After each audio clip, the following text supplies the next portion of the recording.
የሩሲያ ሳተላይቶችና የኢራን ድሮኖች ያዘጋጁት ምስጢራዊ ወጥመድ ዋሽንግተን ውስጥ ትልቅ ድንጋጤ ፈጥሯል። አሜሪካ በቴክኖሎጂ የበላይነቷ የሩሲያና የኢራንን ጥምረት ልታሸንፍ ትችላለች ወይንስ የመካከለኛው ምስራቅ ዘመኗ ሙሉ በሙሉ አብቅቶለታል? አብዛኛው ሰው ያልተረዳው አስፈሪ እውነት አለ። የዋሽንግተን ትልቁ ፍርሃት እውነት ሆነ።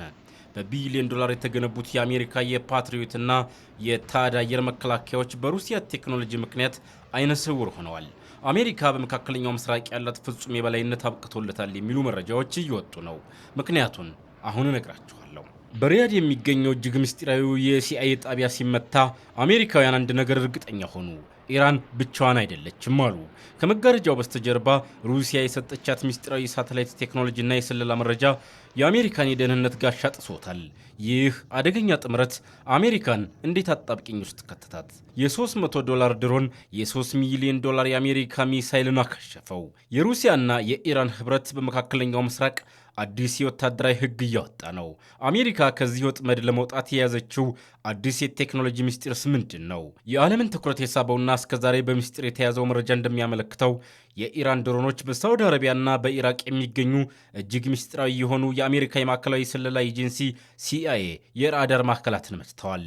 ጥቃቱ የተፈጸመበት አስደናቂ የትክክለኝነትና ቴክኖሎጂ የአሜሪካን የስለላ ተቋም አስደንግጧል። ጥያቄው ግን አንድ ነው። ኢራን የዓለም ታላቁን የስለላ ድርጅት ሲአይኤ ምስጢራዊ ካምፖች እንዴት አወቀች?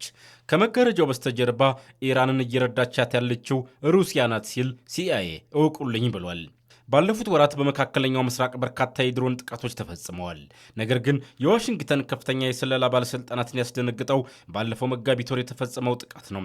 ጥቃቱ የተሰነዘረው በተራ ወታደራዊ ካምፕ ላይ አልነበረም። በሳውዲ አረቢያ ሪያድ በሚገኘው የአሜሪካ ኤምባሲ ውስጥ ባለው ምስጢራዊ የሲአይኤ ጣቢያና በምስራቅ ኢራቅ በሚገኙ ደህንነታቸው በሲአይኤ በሚጠበቁ ቤቶች ላይ ነበረ።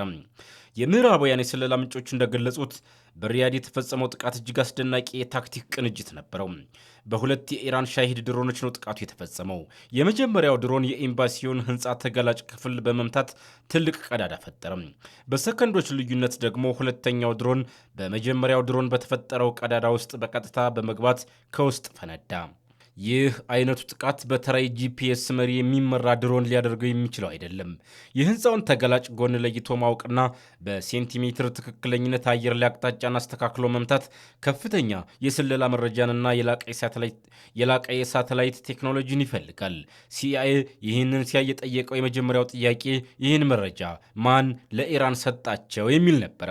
እንግዲህ እዚህ ጋር ነው የሩሲያ እጅ የሚታየው። እንደ ምዕራባውያን የስለላ ድርጅቶች ዘገባ ከሆነ ሩሲያ ለኢራን የሻሂድ 136 ድሮኖች እጅግ ዘመናዊ የሆነውን ኮሜታ ኤም የተሰኘ የሳተላይት ናቪጌሽን ስርዓት አቅርባላታለች። ኮሜታ ኤም ምንድን ነው?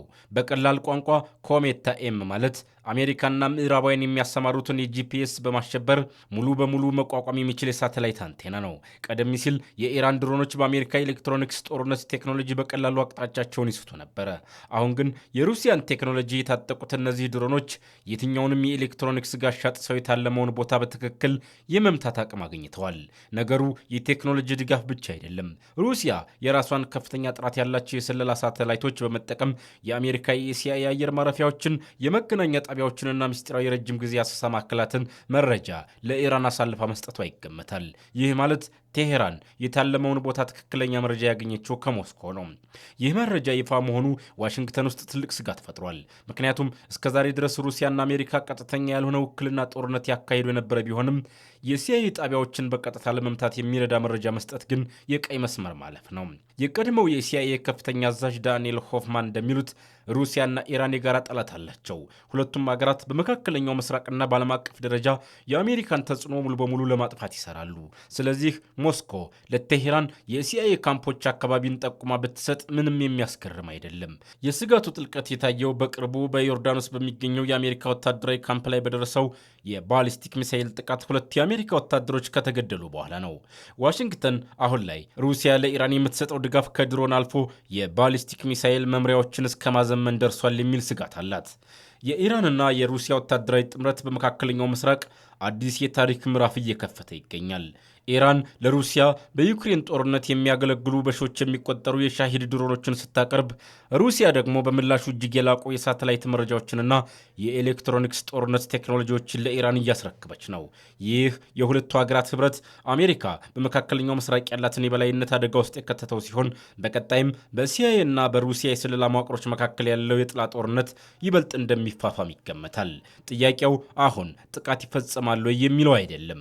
ጥያቄው የዓለም ልዕለ ኃያሉ አሜሪካ በመካከለኛው ምስራቅ ለዘመናት የገነባችው ወታደራዊና የስለላ አውታር በሩሲያና በኢራን ህብረት ምክንያት ሙሉ በሙሉ ሊፈርስ ይችላል የሚለው ነው። የሩሲያ ሳተላይቶች የሲአይኤ ምስጢራዊ ቦታዎችንና የአሜሪካን የአየር መከላከያ አውታሮች ለቴህራን አሳልፈው መስጠታቸው ይፋ ከሆነ በኋላ ዋሽንግተን ውስጥ ትልቅ ድንጋጤ ፈጥሯል። አሜሪካ በመካከለኛው ምስራቅ ያለችበት ህልውና አደጋ ላይ ወድቋል ወይንስ ዋሽንግተን ይህን አዲስ ወታደራዊ ኩልዮሽ የሚቀይር አስደናቂ የምስጢር መከላከያ ስልት እያዘጋጀች ነው? ይህ ስጋት አሜሪካን በእርግጥ አጋልጧታል? መልሱ በታሪክ ታይቶ በማይታወቅ ደረጃ የሚል ይሆናል። ለአስርተ ዓመታት አሜሪካ በመካከለኛው ምስራቅ የነበራት የበላይነት የተገነባው በሁለት ነገሮች ላይ ነበር። አንደኛው ፍጹም የስለላ የበላይነት፣ ሁለተኛው ደግሞ የማይደፈሩ የተባሉት የታህድና የፓትሪዮት አየር መከላከያ ስርዓቶቿ ናቸው። ሩሲያ ግን ይህንን ሰብረዋለች። ሩሲያ የራሷን ወታደራዊ ሳተላይቶች በመጠቀም የዩኤስ አየር መከላከያዎች ያሉበትን ትክክለኛ ቦታ፣ የትራፊክ እንቅስቃሴና የራዳር ሽፋን የሌላቸው ቦታዎችን ለኢራን አሳልፋ ሰጥታለች። ከዚህ በተጨማሪም የሩሲያና የኢራን የሳይበር ሃከሮች በመቀናጀት የአሜሪካን አጋር ሀገራት የመገናኛ አውታሮች ላይ ጥቃት ፈጽመዋል። ይህ ማለት ኢራን አሁን አሜሪካን የምትመታው በጨለማ ውስጥ ሆና ሳይሆን በሩሲያ አይን እያየች ነው። አሜሪካ አሁን ያለችበት ሁኔታ እጅግ አደገኛ ነው።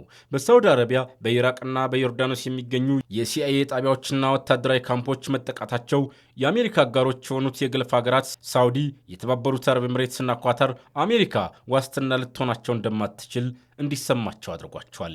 የገልፍ ሀገራት አሁን አጣብቂኝ ውስጥ ናቸው። የአሜሪካ የደህንነት ጋሻ በሩሲያ ቴክኖሎጂ ከተበሳ እነዚህ ሀገራት ከዋሽንግተን ይልቅ ከቴህራንና ከሞስኮ ጋር የዲፕሎማሲ ስምምነት ለማድረግ ሊገደዱ ይችላሉ። ይህ ደግሞ ለአሜሪካ ትልቁ ጂኦፖለቲካዊ ሽንፈት ነው። ነገር ግን አሜሪካ እጇን አጣጥፋ ትቀመጣለች ብሎ ማሰብ ሞኝነት ነው። አሜሪካ ይህንን አዲስ ስጋት ለመመከት አዲስ የመከላከያ ስልት መተግበር ጀምራለች። አሜሪካ የጀመረቻቸው 3 ዋና ዋና የመልሶ ማጥቃት ስልቶች: አሜሪካ የሩሲያን የስለላ ሳተላይቶች መረጃ እንዳያሳልፉ የሚያውኩ ምስጢራዊ የህዋ መሳሪያዎችን ማሰማራት ጀምራለች። የሌዘርና የሃይፕኖቲክ መከላከያ፣ የኢራን ድሮኖችና የሩሲያ ኮሜታ ኤም ቴክኖሎጂ የጂፒኤስ ማሸበርን ቢቋቋሙም በከፍተኛ የሙቀት ሌዘር በአየር ላይ እንዳሉ እንዲቀልጡ የሚያደርግ አዲስ ቴክኖሎጂ በካምፖቿ ላይ እየተከለች ነው።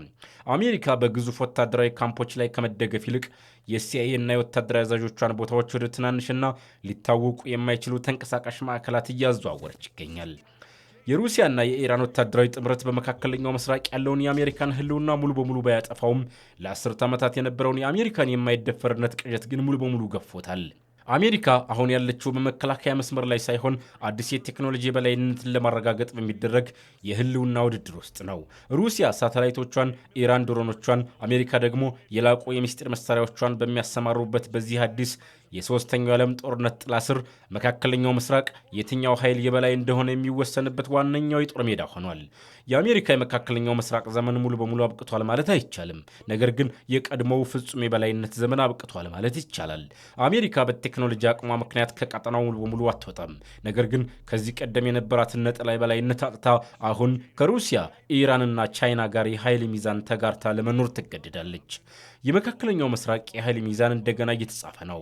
አሜሪካ በቴክኖሎጂ የበላይነቷ የሩሲያና የኢራንን ጥምረት ልታሸንፍ ትችላለች ወይንስ የቀድሞው የዋሽንግተን ፍጹም የበላይነት ዘመን አብቅቶለታል?